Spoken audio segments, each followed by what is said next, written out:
Welcome to NRP On Demand. As cities grew during the industrial era, this Gilded Age, they took different shapes than they had in previous eras. The first generation of cities tended to be the colonial style city, and they tended to be based on trade. Places like Boston, Philadelphia, New York, even Charleston to some extent, were centers of trade, and only about 5% of the population lived there. The rest of the 95% were rural farmers.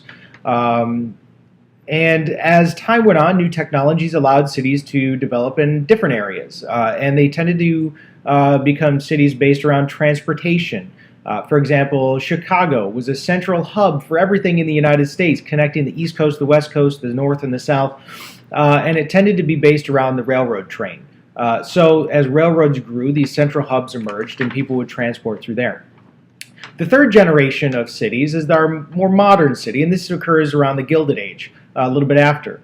These cities are industrial cities. The factories grow, people have to live next to their jobs, and cities emerge in this way. Technology allows these industrial cities to grow in places both unexpected and in new ways.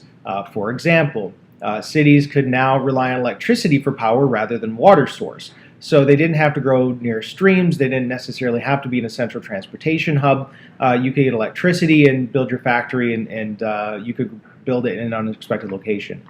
The cities are able to grow as well because of new technology. Cities can grow upwards and they can grow outwards. The outward style of growth is spurred on by new technologies such as the suspension bridge, which allows larger bridges to form, like the Brooklyn Bridge, the elevated train, which allows trains to go over the cities, subways, like in New York City, which allows trains to go under the city, and trolleys, like the San Francisco trolleys.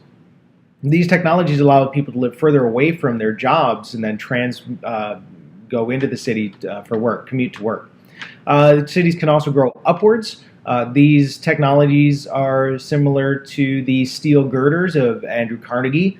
A lighter building material means they can grow higher, and you can start stacking people on top of each other.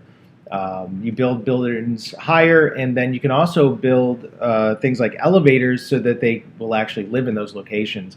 And this is going to be very important because as time goes on, we have more migration and immigration into cities.